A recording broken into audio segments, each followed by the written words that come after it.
আসসালামু আলাইকুম ওয়া রাহমাতুল্লাহি ওয়া বারাকাতুহু। আশা করি যে যেখান থেকে আমাদের ভিডিওটি দেখছেন আশা করি সকলে ভালো আছেন। আলহামদুলিল্লাহ, আল্লাহ তাআলা আমাকেও ভালো রাখছে। প্রিয় বন্ধুরা, স্বপ্নের ব্যাখ্যার মধ্যে আজকে আমরা জানবো সূরা নামলি, সূরা আল কসাস এবং সূরা আনকাবুত। এই তিনটা সূরা যদি আপনি স্বপ্নে দেখেন, ব্যাখ্যার মধ্যে কি আসছে আমি আপনাদের সঙ্গে অল্প সময়ের মধ্যে আলোচনা করি। যারা এখনও আমাদের চ্যানেলটি সাবস্ক্রাইব করেন না, দয়া করে সাবস্ক্রাইব করবেন। যারা পেজ থেকে দেখছেন পেজটা ফলো করে দেবেন। প্রিয় বন্ধুরা, হজরত মুহাম্মদ ইবনে সিরিন রহমতুল্লাহ আলাইহি বলেছেন, স্বপ্নে সূরা নামলে যদি আপনি পাঠ করতে দেখেন তাহলে বুজুর্গের লক্ষণ। অর্থাৎ আপনি যদি সূরা নামলে পাঠ করেন তাহলে আপনি বুজুর্গ হবেন। দিনকে দিন আপনি দিনের পথে মাইল হবেন, দিনকে ভালো লাগবে, ইসলামের উপর চলতে থাকবেন।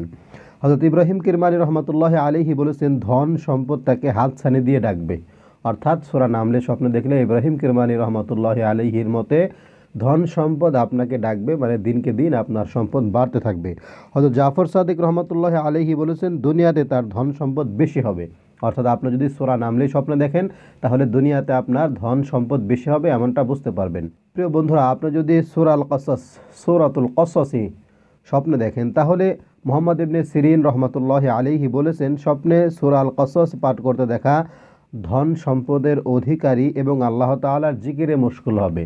আপনার ধন সম্পদও হবে এবং আল্লাহ তাআলার জিকিরে আপনি মশগুল হবেন, এমনটা কিন্তু বোঝা যাবে। হজরত ইব্রাহিম কিরমানি রহমতুল্লাহ আলাইহি বলেছেন, স্বপ্নে সূরা কসস পাঠ করতে দেখা বা সূরা কসস দেখা সর্বদা দিনের পথে চলার প্রতি আগ্রহী হবে। আপনার দিনের পথে চলার জন্য আগ্রহ ভিতর থেকে তৈরি হবে। জাফর সাদিক রহমতুল্লাহ আলাইহি বলেছেন, তার জন্য আল্লাহ তাআলার রহমত প্রকাশ হবে। অর্থাৎ আপনি যদি সূরা আল কসস পাঠ করতে দেখেন তখন আল্লাহ তাআলার রহমত আপনার জন্য প্রকাশ পাবে। আপনি হয়তো বুঝতে পারবেন যে এটা রব্বে কারিমের রহমত আসছে। সূরা আনকাবুত, সূরাতুল আনকাবুত যদি আপনি স্বপ্নে দেখেন, হযরত মুহাম্মদ ইবনে সিরিন রহমতুল্লাহ আলাইহি বলেছেন, আল্লাহ তাআলার আশ্রয়ে থাকবে।